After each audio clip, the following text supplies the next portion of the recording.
Brothers, respected elders, I mentioned one hadith in khutbah, and this hadith is topic of my speech today.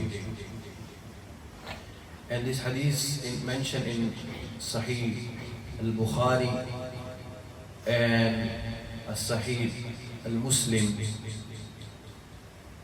And this hadith Rasulullah sallallahu alayhi wasallam says, whoever man satara awrata muslimin, whoever conceals the fault of other Muslims, Allah will conceal him his fault, Allah will conceal his fault on the day of judgment. It is one narration, and in other narration, Allah will conceal his fault in this world and hereafter.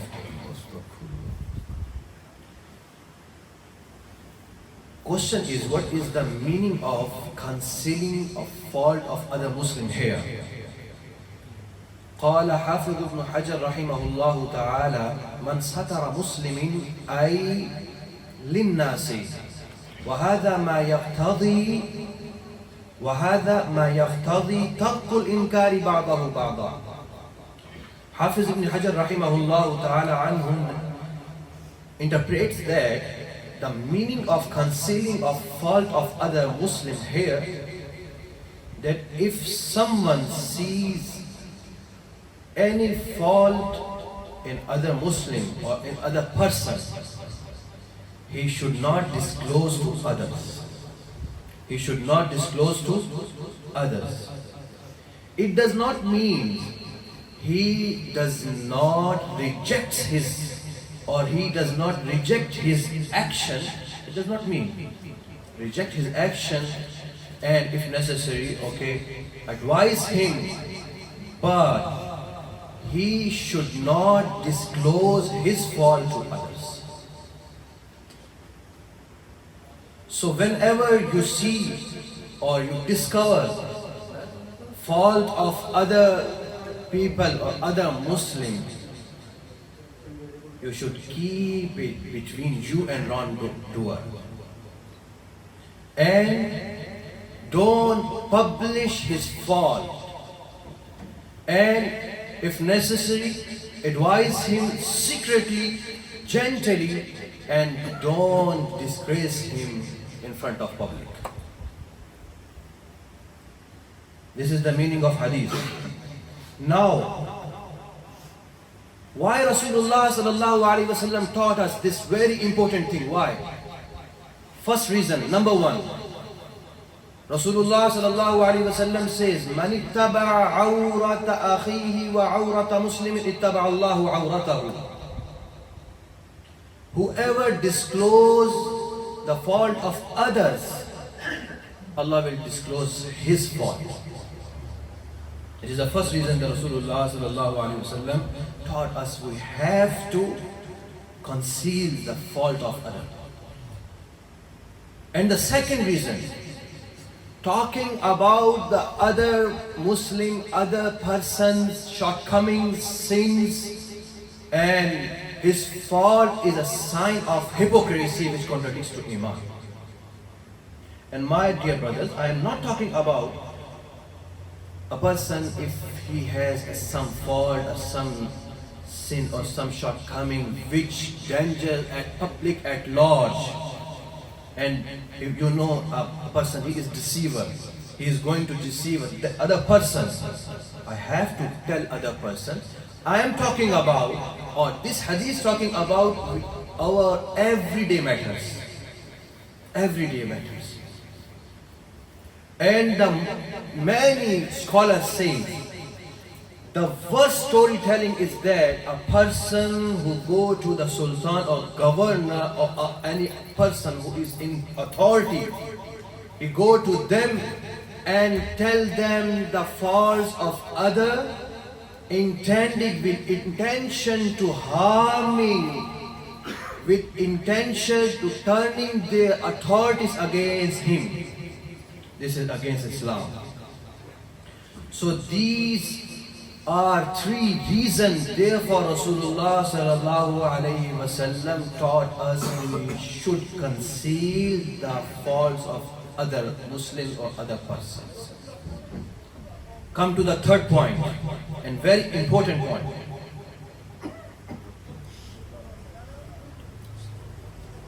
My dear brothers, as a Muslim, it is our duty. As a Muslim, it is our obligation. We must avoid harming other people. It is our duty, our obligation, and it is the commandment of Allah subhanahu wa ta'ala. What Allah says in Quran, أعوذ بالله من الشيطان الرجيم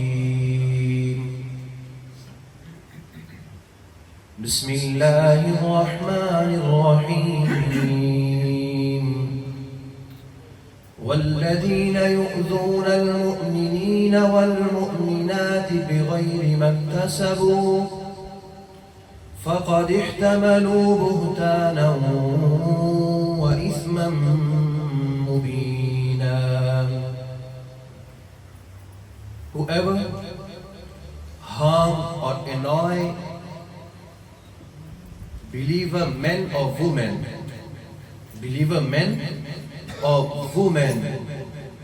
without undeservedly, they bear guilt and manifest sin. Buhtanan azima, manifest sin. And it is our duty. We should avoid harm others. And Rasulullah sallallahu alayhi wasallam says, Al-Muslimu man salima al-Muslimuna min lisanihi wa yadihi. A true believer, a true Muslim is one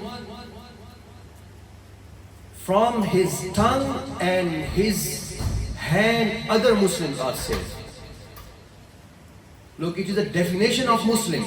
Categorically definition of Muslim. Rasulullah sallallahu alaihi wasallam defined a Muslim, a true believer, a true Muslim is one who other Muslims are safe from his tongue and his hands. And harming others could take place through hands, could take place through tongue. And harming others through tongue includes backbiting, slandering, and disclosing his faults, and disclosing his shortcomings and his mistakes. These all things it includes these all things include in the harming other through tongue. Therefore, Rasulullah sallallahu alaihi wasallam says a true believer is a person, his hand and his tongue. Other Muslims are safe from his hand and his tongue. So, my dear brothers, it is a third point of my khutbah and very important point. So, we have to conceal the faults of others.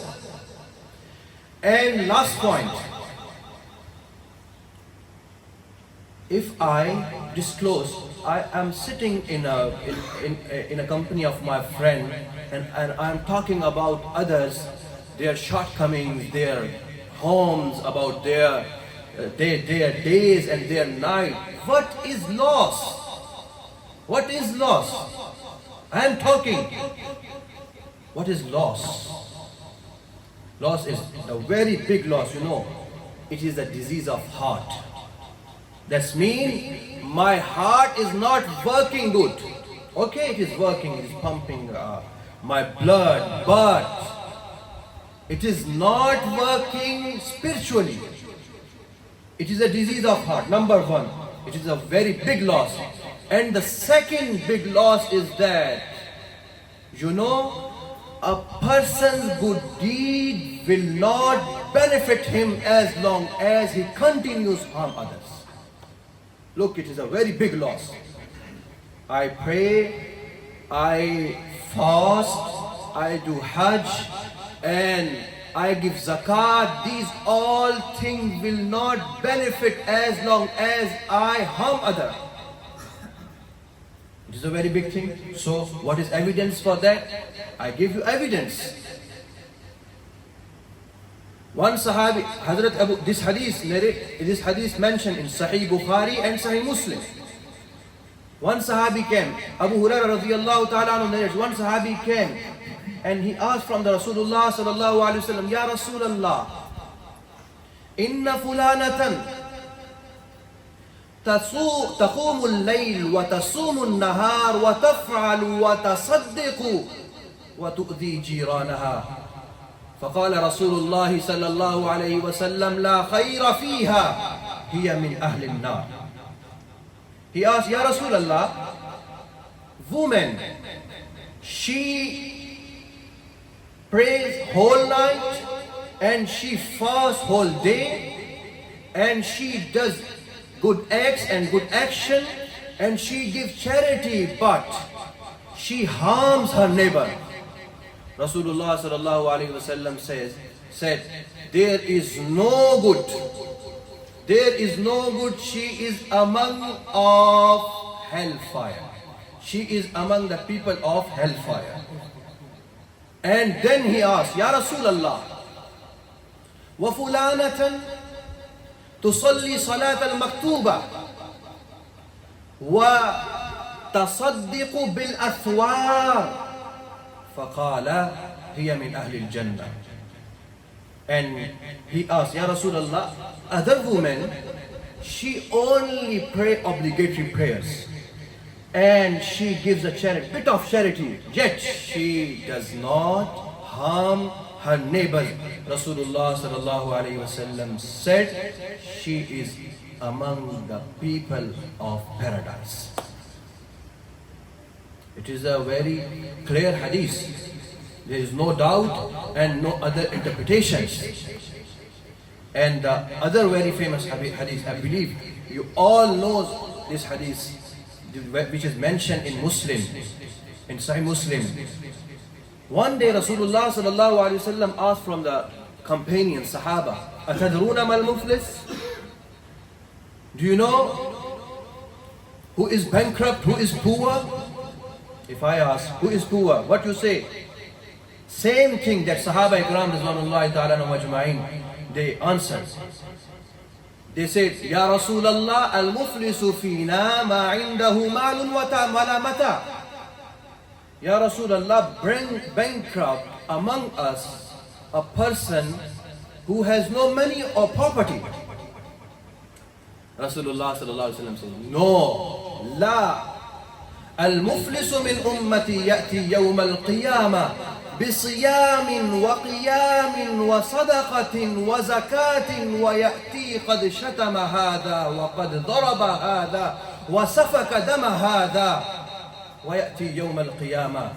A bankrupt amongst my ummah, he will come on the day of judgment with the lots of prayers, zakat, sadaqat, fast in his account. But he had abused someone, had slandered someone, he has taken money or property from someone, and he has spilled the blood of someone. And he will come and he will come and he will stand in the front of Allah subhanahu wa ta'ala. And the other people will come and they will stand in the front of Allah subhanahu wa ta'ala. He is standing this side, they are standing here. And they will ask, Ya Allah, we are asking justice. We are asking justice. Today is the day of judgment. So we are asking our rights. Allah will say, okay, I will give you your rights. Now he is here, his account is full. And they are here, they are asking their rights. Allah will say, okay. And what happened next? يُؤْخَذُ مِنْ حَسَنَاتِهِ فَيُعْطَى مِنْ حَسَنَاتِهِ هَذَا وَمِنْ حَسَنَاتِهِ هَذَا. Allah will say, okay, take his good deeds. Take his good deeds. They will take his good deeds. his good deed, all his good deed will finish. But it is not enough. It is not enough. All his good deed, now his account is zero. But his account will finish before clear the rights of other people. And they will ask, Ya Allah, he has no more good deed and we have rights. What happened now? Allah will say, okay. And what happened next? Listen, my brothers. What happened next? أُخِذَ مِنْ خَطَايَاهُمْ وَطُرِحَتْ عَلَيْهِمْ. Allah will say, okay, enter your sin in his account. Allahu Akbar. Enter your sin in his account. ثُمَّ طُرِحَ فِي النَّارِ. And then he would fall into the hellfire. Rasulullah sallallahu alaihi wasallam said, he is a bankrupt. He is bankrupt. He is a muflis and he is a poor. Why? And now I am sitting here and I'm slandering and I'm backbiting and doing and these kind of things, and I think that everything is going in air. No, my brothers. No. Therefore, it is very important. It is a disease of heart. So we ask Allah subhanahu wa ta'ala, oh Allah, protect us from the diseases of heart. And we ask Allah subhanahu wa ta'ala, oh Allah, protect us from the bad deeds and from bad habits.